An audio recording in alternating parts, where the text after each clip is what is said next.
Baik, Bapak Ibu sekalian peserta webinar, kini saatnya kita akan menjawab sesi menjawab pertanyaan-pertanyaan. Jadi mohon panitia, ini ada beberapa pertanyaan, mohon kami diinfokan karena akan terpilih hanya 6 atau 4 pertanyaan. Mohon dari panitia bisa membantu untuk ini pertanyaan untuk Prof. Imam dari Pak Hermanto. Program MMFEB Unram. Bagaimana mengukur student engagement?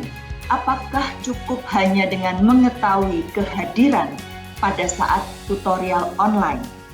Pertanyaan ini muncul pada pihak-pihak yang karena perubahan kondisi eksternal COVID saat ini mengharuskan kami menjadi mendadak belajar jarak jauh. Mungkin mendadak UT gitu ya Pak ya, mendadak belajar jarak jauh. Ada yang sering menyebutkan, kita mendadak UT gitu ya, jarak jauh gitu. Itu yang pertama. Yang berikutnya, adakah pertanyaannya? Supaya bisa dicatat dan kemudian, nah ini untuk Prof. Ojar. Etika Muda Suhaya, dari Medan Prof. Pertanyaannya. Bagaimana cara mendesain urutan strategi pembelajaran yang optimal untuk meningkatkan student engagement dalam PJJ agar siswa tidak merasa jenuh dan bosan sehingga pembelajaran tersebut dapat berkelanjutan sepanjang hayat, terlebih dalam era new normal saat ini dan tentunya untuk menyongsong era Society 5.0. Selanjutnya ada lagi. Ada 2 pertanyaan. Sudah dipilihkah panitia? Belum. Kalau belum, kita 2 pertanyaan dulu yang untuk Prof. Imam dan Prof. Ojar. Silakan, Prof. Ojar terlebih dahulu. Silakan. Baik, terima kasih Mbak Dian. Untuk menjawab pertanyaan dari Mbak Etika Maeda Suhaya dari Medan, Sumatera Utara, ini pertanyaan yang sangat baik. Saya mungkin akan meresponnya dengan berbagi slide yang tadi tidak pernah saya sampaikan. Ini masih ada kaitannya dengan teori-teori dan konsep-konsep tadi yang sajikan, dan tadi dipertajam lagi oleh Prof. Imam dengan community of inquiry model yang merupakan hasil pemikiran dari Randy Garrison, Anderson, dan Archer. Saya mohon izin untuk sharing dulu ya. Silakan.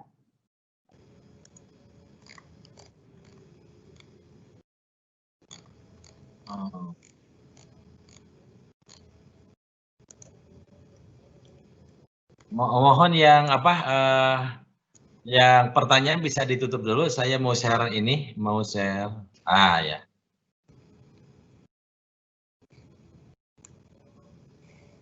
Tadi kan Prof. Imam menyampaikan tentang community of inquiry ya. Nah ini bagaimana ini oleh saya coba digandengkan antara community of inquiry model dengan guided didactic interaction dan teaching learning conversation yang digagas oleh Hollenbach. Hollenbach teaching learning conversation address the value of interaction and communication that are as crucial component in student engagement. Nah, di sini teman-teman bisa melihat bagaimana hubungan antara ketiga komponen tersebut dan bagaimana meningkatkan student engagement dalam proses learning siswa. Di sini ada beberapa cara atau strategi pembelajaran yang dapat ditempuh tadi oleh Mbak Mida ya, atau juga mungkin teman-teman yang lain yang ingin tahu. Ini kan terkait dengan strategi cara yang harus dilakukan oleh kita sebagai dosen yang ingin meningkatkan pembelajaran secara optimal, terutama terkait bagaimana mengintensifkan mahasiswa dalam proses pembelajaran. Nah, menurut teori community of inquiry model dan coba kita praktekkan dalam kegiatan sehari-hari saya sebagai tutor di pendidikan jarak jauh dalam memanfaatkan cara tersebut. Nah, saya merancangnya dengan membuat beberapa strategi apa yang harus dilakukan oleh ibu ketika terlibat di dalam tutorial tersebut. Yang pertama, di sini bagaimana cara kita meningkatkan social presence. Social presence dalam konteks online learning itu sangat penting, Bu Meda. Kenapa? Karena kan dalam konteks pendidikan jarak jauh, ibu di Medan, mahasiswa ibu bisa aja misalnya bukan di Medan, tetapi di kabupaten yang lainnya, di perbatasan dengan Aceh, mungkin mereka di tempat tinggal di kabupaten-kabupaten tertentu yang memang secara jarak berjauhan. Nah, supaya mereka itu tidak merasa kesepian, feeling lonely kata orang, otomatis kan ibu juga harus bisa merancang bagaimana supaya learning material yang akan kita kembangkan untuk online learning itu bisa mengikuti beberapa kriteria seperti ini. Yang pertama adalah develop sense of community. Untuk sense of community itu mungkin akan gampang di konteks tatap muka karena orangnya bertemu muka, tapi dalam konteks jarak jauh di mana interaksi itu hanya tampak di dalam sebuah screen komputer itu menjadi masalah tersendiri. Nah, oleh karena itu gitu kan kita harus mencari cara mungkin kalau kita lebih yang punya kesamaan background culture dengan mahasiswa, kita dengan bisa menggunakan bahasa-bahasa daerah yang sama supaya mereka dan kita itu secara kultur masuk gitu kan. Mudah-mudahan dengan ini kan ada upaya yang ingin kita bangun untuk membangun komunitas sosial di alam maya. Nah, tentu untuk membangun komunitas sosial di alam maya juga itu juga harus memahami tentang kultur gitu kan dari mahasiswa kita. Jangan sampai nanti gitu kan kultur yang kita bangun itu tidak nyambung, tidak sampai karena memang gapnya terlalu jauh. Nah, ibu harus berusaha untuk membangun sense of community di dalam online learning yang akan ibu lakukan. Yang berikutnya, contoh berikutnya, ini untuk yang social person-nya aja ya Bu ya. Misalnya, be specific of your expectation from learner.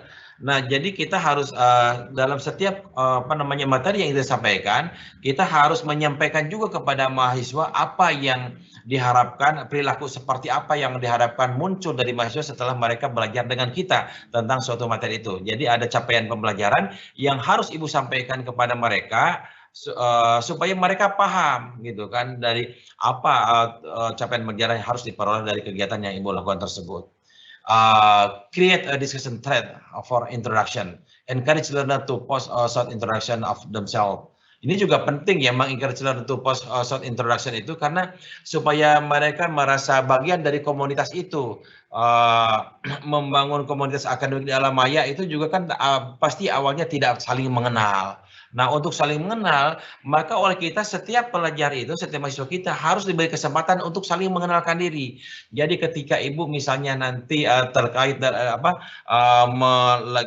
terlibat dalam suatu online discussion forum, harus memberikan kesempatan kepada orang-orang yang terlibat untuk saling mengenalkan diri, menyampaikan siapa mereka gitu kan. Terus juga mungkin ada hal-hal yang penting yang ingin mereka kenalkan di sini gitu kan, yang terkait langsung dengan mereka. Itu sangat penting, apalagi kalau kita ingin melaksanakan web gitu kan. Nah, kita harus kenal juga dengan mereka, siapa mereka lawan bicara kita, siapa mahasiswa kita. Ini sangat penting supaya terjalin hubungan personal yang lebih baik dengan mereka. Beda kalau mereka tidak punya kesempatan untuk mengenalkan diri kan mungkin juga akan lebih dalam pergaulan sosial yang akan dibangunnya atau social community-nya mungkin kurang chemistry-nya kurang. Respond to all learner to get to know your learner. Nah, jadi ini merupakan cara-cara yang harus kita lakukan oleh Ibu ketika ingin memunculkan social person di online learning. Create discussion thread for non-subject related discussion. Nah, ini juga penting. Jadi kalau mahasiswa kita hanya dikasih learning material yang konsep teoritis aja gitu kan, itu kadang-kadang tidak meaningful learning. Nah, supaya meaningful learning harus diberikan dengan contoh-contoh yang ada di masyarakat, dengan pengalaman mereka, dengan background mereka. Ini penting dihubungkan antara teori dan konsep atau dengan keyakinan sehari-hari. supaya contoh-contoh itu memang terkait langsung dengan mereka. Kalau kita misalkan di keguruan, mungkin pengalaman-pengalaman mereka sebagai guru diberi kesempatan juga untuk disampaikan di sini.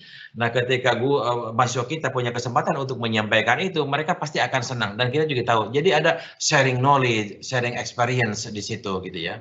Create a discussion for a help jaga question and answer. Nah, ini salah satu contohnya. Juga strategi untuk meningkatkan social presence, untuk meningkatkan student engagement dalam proses pembelajaran kita secara online. Nah, ini strategi yang lain yang ini semuanya berdasarkan pengalaman ya, pengalaman kami di UT yang sudah 35 tahun gitu. Saya sendiri di UT mungkin baru tahun 91 betulnya, tapi kita sudah intensif dalam melaksanakan. Ini ada merupakan contoh-contoh best practice yang kita lakukan bagaimana cara meningkatkan hal-hal yang tadi. Nah, ini yang berikutnya adalah cognitive presence. Tadi yang disebutkan oleh Prof. Iman ini adalah merupakan strategi yang harus kita tempuh untuk meningkatkan cognitive presence. Clearly state requirement for learner to participate in discussion. Jadi bukan kita aja sebagai tutor yang aktif, mahasiswa juga harus kita dorong supaya mereka juga harus ikut aktif dalam online discussion forum. Mereka terlibat aktif dalam mengerjakan tugas. Gitu ya. Jadi dua sisi harus aktif. Jadi ketika ada mahasiswa kita yang tidak aktif, oleh kita harus dorong dimotivasi.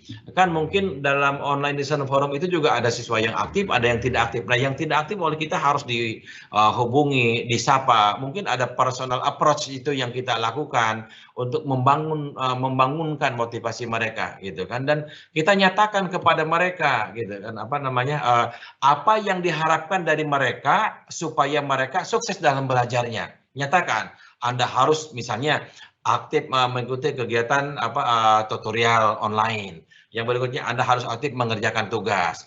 Anda harus melihat feedback yang diberikan oleh tutor terhadap tugas-tugas yang Anda submit. Dan kemudian Anda juga harus menindaklanjuti feedback tersebut. Misalnya dengan membaca kembali materi yang belum Anda pahami dan sebagainya. Jadi oleh kita di state gitu kan, itu supaya nanti mahasiswa tahu gitu. Dan mereka nanti mungkin akan lebih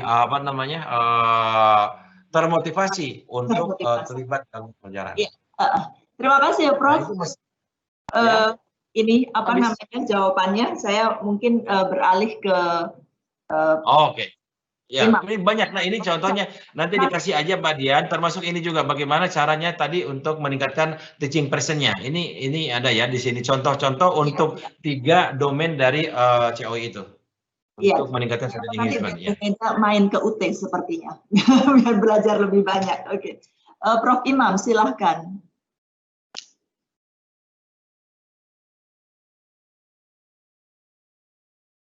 Prof. Imam.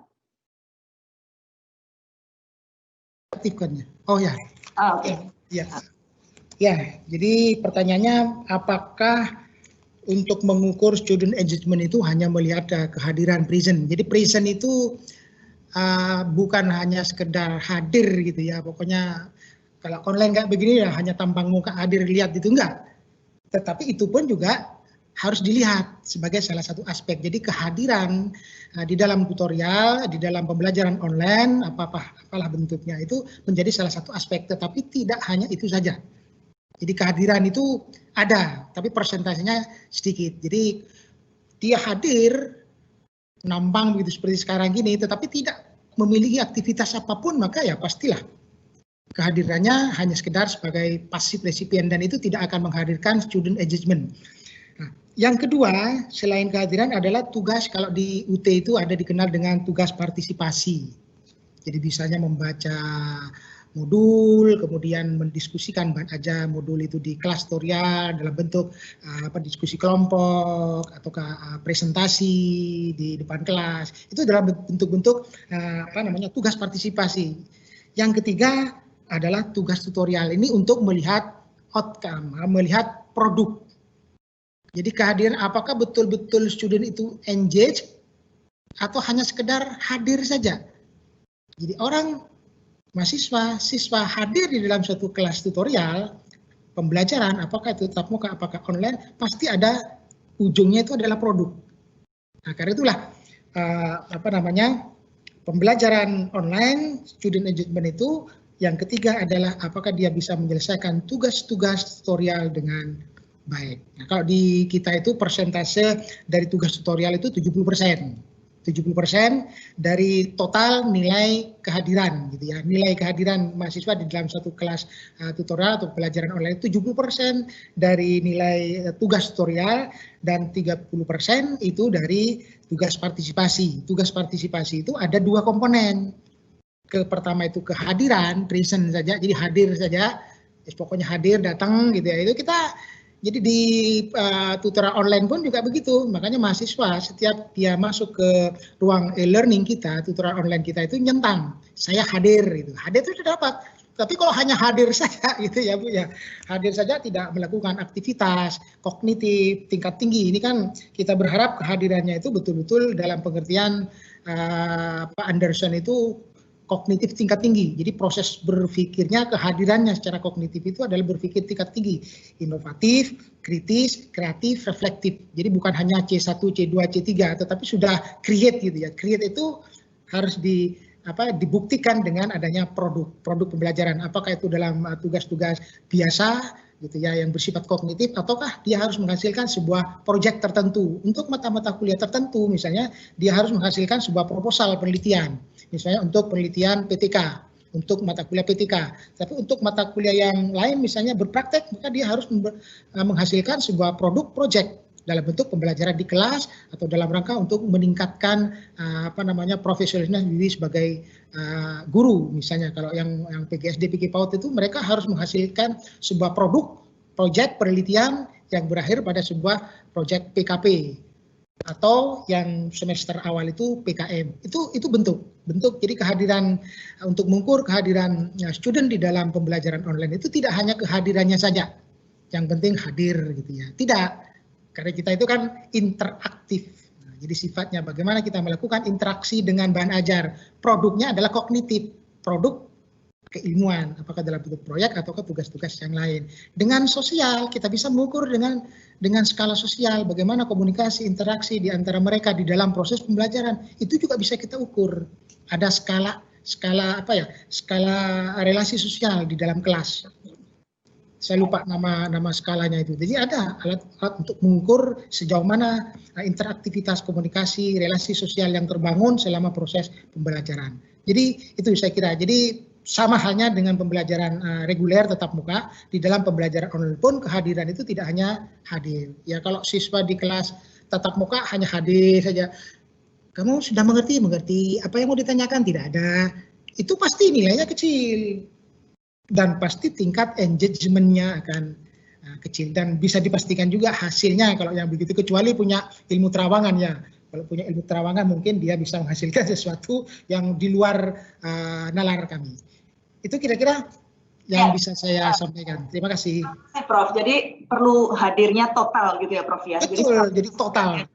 Reguler tatap muka ya, konvensional, hadirnya total. Nah ini Prof Ojat, ada lagi pertanyaan Prof, ini ditujukan kepada Prof Ojat.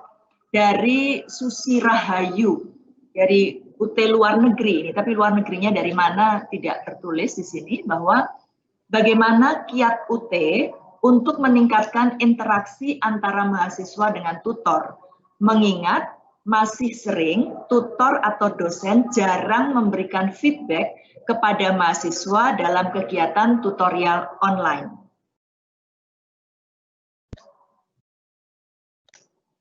Ini kepada Prof Ojat, bisa langsung dijawab Prof, 3 menit ya Prof. Oh iya. Terima kasih. Ini Mbak Susi ini mahasiswa kita atau staf kita, Bu? Nah ini maaf saya tidak jelas karena UPBJJ UT luar negeri, Ibu Susi Rahayu, maaf kalau saya lupa. Ini ya mahasiswa kita yang ada di luar negeri ya. Mohon maaf kalau saya salah gitu ya. Ini pertanyaan yang sangat baik dan ini merupakan bahan untuk refleksi kita bersama, bahwa betul Mbak Susi menyampaikan masih banyak dosen atau tutor yang jarang atau bahkan tidak memberikan feedback kepada mahasiswa ketika mahasiswa mensubmit tugas mata kuliah ya. Padahal feedback di sini merupakan unsur yang sangat penting bagi mahasiswa, bagaimana caranya supaya mahasiswa itu bisa belajar mencapai pada standar kompetensi yang diharapkan ketika mereka mengikuti suatu mata kuliah. Nah, tentu kita sebagai institusi yang punya kewajiban memberikan kesadaran, keterampilan, di samping pemahaman agar dosen dan tutor kita memiliki kemampuan, kapasitas untuk bisa memberikan feedback yang baik kepada mahasiswa atas setiap tugas yang dikerjakan. Kiat UT sebenarnya yang dilakukan selama ini teman-teman semua, pertama kita melakukan kegiatan pelatihan kepada para tutor yang baru, pada para tutor, bukan hanya tutor tuton tetapi juga tutor TTM, ada pelatihan untuk mereka. Kita punya instrumen yang kita terapkan sebagai cara, termasuk juga bahan-bahan yang harus diberikan, disampaikan kepada mereka supaya mereka menjadi paham tugas dan perannya sebagai tutor, baik tutor tuton maupun tutor TTM. Nah, di dalam kegiatan pelatihan tersebut oleh kita diberikan beberapa materi yang ada kaitannya dengan apa tugas dan kewajiban yang harus dilaksanakan oleh seorang tutor atau dosen itu ketika mereka melaksanakan fungsinya itu. Nah, salah satunya juga memang hal yang terkait dengan masalah pentingnya feedback bagi mahasiswa.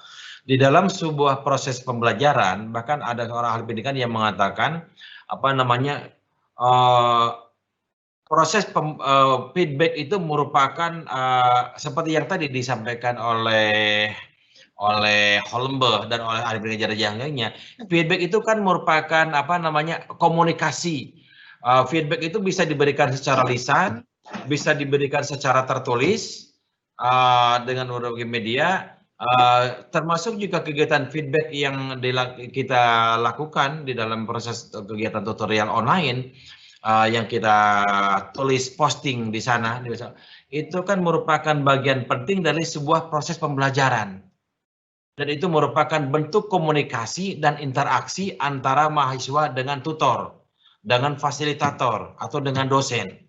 Nah, jadi tidak boleh seorang tutor atau dosen memeriksa tugas mahasiswa, misalkan hanya memberikan nilai 50 dari skala 100, atau memberikan nilai 80 dari 100. Mahasiswa harus diberitahu kenapa nilainya hanya 50, kenapa nilainya hanya 80 tidak 100. Nah, disinilah feedback itu berfungsi untuk memacu dan memicu mahasiswa supaya sampai kepada capaian pembelajaran yang diharapkan dari tugas atau learning material yang kita sampaikan itu. Nah, feedback inilah gitu kan. Jadi feedbacknya juga bukan hanya sekedar bagus, baik, good job gitu kan, well done, bukan itu, tetapi memang feedback yang memberikan motivasi dan memberitahu kepada mahasiswa supaya mahasiswa tahu di mana kelemahannya gitu kan, supaya mahasiswa paham bagian mana yang harus mereka pelajari kembali sampai kepada capaian pembelajaran yang diharapkan secara kompetensi dari mata kuliah itu sangat penting. Nah, jadi kita ada pelatihan juga pembekalan kepada tutor-tutor yang sudah selama ini existing sebagai tutor UT gitu kan. Nah, wajib bagi institusi untuk mengedukasi gitu mereka. Nah, tentu ini nanti di lapangan akan ada evaluasi oleh mahasiswa. Apakah tutor itu sudah melaksanakan tugasnya dengan baik, termasuk tadi memberikan feedback atau tidak? Ini tergantung kepada evaluasi yang diberikan oleh orang-orang yang terlibat di lapangan. Ya, yang paling penting adalah masukan dari mahasiswa.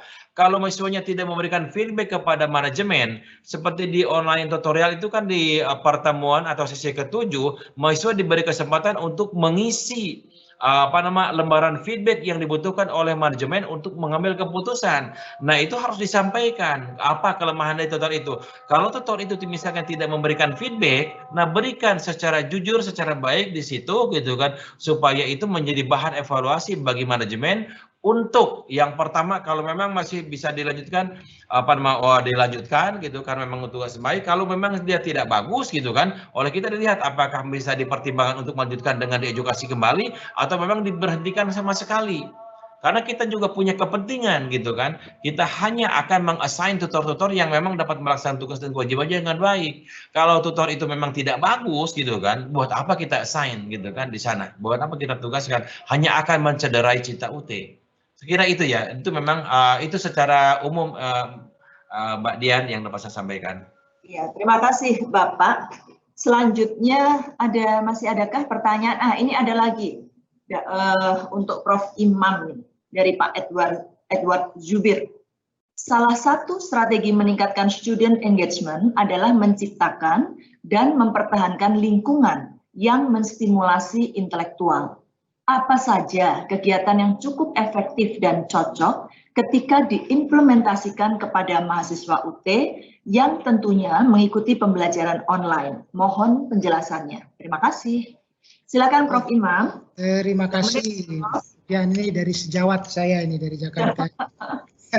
Selamat sore Pak Edo. Semoga selalu sehat ya Bapak.